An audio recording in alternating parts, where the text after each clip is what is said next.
Ya, ketemu lagi di Speedlit episode 3 ya. Gue ingetin lagi, Speedlit itu adalah ya bisa dibilang section unik ya di channel gue buat ngundang teman-teman gue random dari ada teman SD, SMP, SMA, kuliah, kerja, pokoknya teman gue ya yang bakal cerita tentang leadership. Dan sekali lagi kenapa namanya Speedlit itu inspirasi dari sebuah buku yang jelas kita coba bikin breakthrough gimana cara sharing leadership yang dengan cara yang asik, ya kan? Dan sekali lagi di sini ada teman gua namanya Nadia Faradiba dan gue persilakan Nadia buat kenalan dulu siapa sih Nadia, ya kan? Dan yang uniknya di section gua ini semuanya pakai waktu ya, namanya juga speed lead, ya kan? Ya udah, gue coba persilakan ke Nadia buat cerita siapa sih Nadia. Gue set dulu timernya 1 menit. Silakan, Nat. Ya, halo subscribernya Kang Farid ya di Farid Slate. Perkenalkan, nama aku Nadia. Aku adalah teman SMA-nya Kang Farid. Juniornya di bawah Kang Farid 2 tahun. Dulu bareng di Paskibra, di MPK juga ya Kang Farid ya. Dan saat ini juga masih bareng sama Kang Farid. Saat ini aku jadi CEO di Votes Indonesia Changemakers. Oke, segitu aja. Cukup. Sip, udah cukup. Oke, gimana ngomong ada waktunya ya? Agak Udah kayak deg-degan ya, interview ya? kayak dikejar-kejar gitu ya. Ya, itulah namanya juga speed Hmm. lead, ya kan? Nah, Harus Nat, speed semuanya ya. iya. Nah, thank you Nat udah perkenalan ya. Uh, dan di sini masih sama rules-nya. Gue akan siapin waktu tapi agak panjang nih, jadi silakan aja. Seperti yang gue udah brief lu sebelumnya, pakai waktunya dengan baik 2 menit buat cerita tentang leadership lo. Dan sekali lagi, gue juga mau ngasih tahu lagi ke audiens gue, leadership ini kalau dari Oxford itu artinya action of leadership. Ya, jadi tentang actionnya, ya, bukan tentang posisinya. Tentang posisi juga boleh, silakan. Ya, karena itu juga relate sama arti kepemimpinan di KBBI. Jadi KBBI bilang boleh yang pernah mengepalai, mengetuai, atau actionnya memandu, membimbing, memberi petunjuk, ya layak leader, gitu ya. Oke, jadi sekali lagi, begitu nanti lihat 2 menitnya mulai, ya, gua akan bilang speed lead ala Nadia, mulai.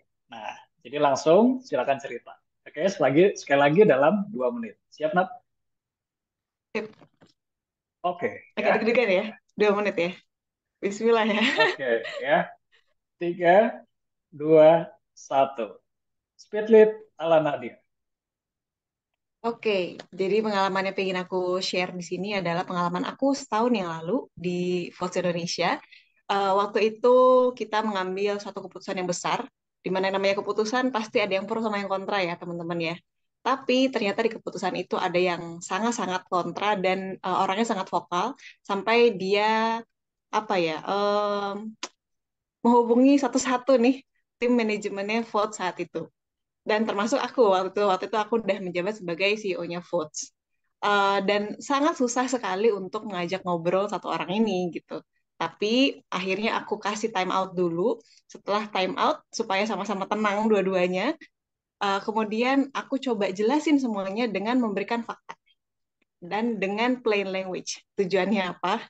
Kalau misalnya dengan plain language atau dengan fakta-fakta aja, itu akan menjauhkan cerita kita dari persepsi-persepsi sehingga apa yang disampaikan itu objektif dan orang akan lebih mudah untuk menerimanya. Dan dari saat itu, akhirnya orang itu bisa mengerti kenapa keputusan besar ini diambil, dan bahkan orang ini jadi salah satu orang yang paling loyal juga di Vote Indonesia, dan saat ini masih menjabat jadi direktur. Buat yang nonton, pasti tahu banget siapa orang ini. Orangnya ramai banget.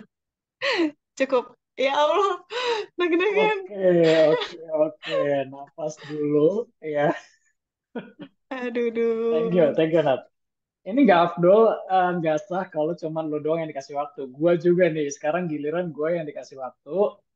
Maksudnya Oke, adalah gue akan set diri gue 2 menit untuk memfollow up jawaban lo, ya.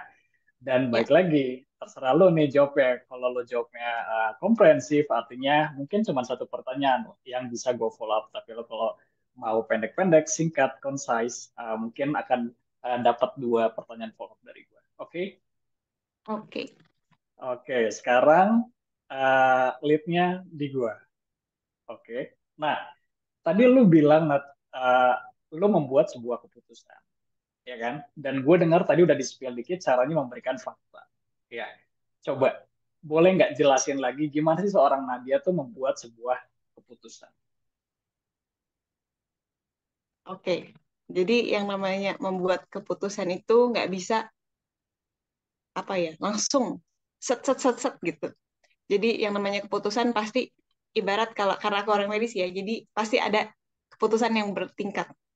Jadi pertama pasti akan ada pendekatan yang halus. Misalnya kalau ngobatin pusing ya, pertama pakai paracetamol dulu dong, pakai obat yang ringan dulu ya. Oh nggak bisa, lanjut lagi dengan menggunakan obat yang lebih paten lagi sampai sembuh pokoknya. Nah, terkadang memang semakin tinggi atau semakin besar keputusan yang kita ambil atau semakin paten obat yang kita ambil, efek sampingnya juga semakin besar. Nah, itu dia. Tapi balik lagi, kita harus mempertimbangkan mana yang lebih besar antara efek samping sama manfaatnya. Kalau memang manfaatnya besar, ya nggak apa-apa. Efek samping itu pasti ada, tapi efek samping itu nggak akan bertahan lama. Sedangkan efek sembuhnya ini akan lebih tahan lama, gitu kan Farid? Oke, gue menarik nih. Efek samping dari sebuah keputusan. Versi Nadia. Apanya nih Kang maksudnya? Iya, tadi lu bilang ada manfaat, ada efek samping. Nah, sekarang pertanyaan Oh gue, iya, efek samping dari sebuah keputusan tuh apa? efek samping dari sebuah keputusan itu pasti adalah hal-hal yang mengikuti yang tidak kita inginkan. Dia ngikut dari keputusan yang kita ambil. Contohnya, kayak keputusan yang tahun lalu aku ambil di Votes Indonesia, itu menimbulkan sesuatu pro kontra banget lah gitu. Dan yang kontranya juga banyak gitu. Tapi akhirnya kita comeback stronger, ibaratnya kayak ketapel. Set, mundur dulu jauh. Oke, time's up. Thank you, Nat. Thank you. Gue dapat. Ya, yang jelas detailnya dari membuat keputusan ala Nadia itu adalah mau compare antara efek samping sama benefit, ya kan? Dan begitu ngomongin efek samping, itu tadi sejelas dengan hal yang tidak diinginkan, ya, hal-hal yang kurang disukai, kira-kira seperti itu ya. Ya wajar, like and dislike selalu ada, ya kan? Dan sekali lagi, thank you Nat buat lead-nya, ya. Dan kalau lo punya satu kesempatan terakhir sekarang, apa yang lo mau sampaikan ke audiens gue nih tentang leadership ala Nadia? Oke, berdasarkan pengalaman yang aku dapat barusan, yang udah aku share juga, menurut aku salah satu hal yang paling penting yang sering lupa kalau kita memimpin sesuatu adalah berkomunikasi dengan efektif. Efektif ini maksudnya gimana? Aku ngerasain banget, terutama selama di VOS ini, gimana sih ketika kita berkomunikasi dengan plain language tadi, dengan hanya memblok komunikasi kita di fakta aja, itu semuanya akan lebih cepat dan lebih cepat selesai kalau ada masalah dan lain sebagainya. Dan kalau kita menyampaikan info itu akan lebih dapat dibandingkan kalau kita nambahin bumbu-bumbu seperti pendapat kita, persepsi kita, dan lain sebagainya. Jadi memang ini bukan sesuatu hal yang bisa sekali truk langsung bisa gitu. Ini butuh latihan yang panjang banget dan aku yakin kalau misalnya teman-teman bisa berusaha melakukan ini di manapun teman-teman berada itu bakal banyak banget manfaat buat teman-teman. Oke Nat, thank you banget ya.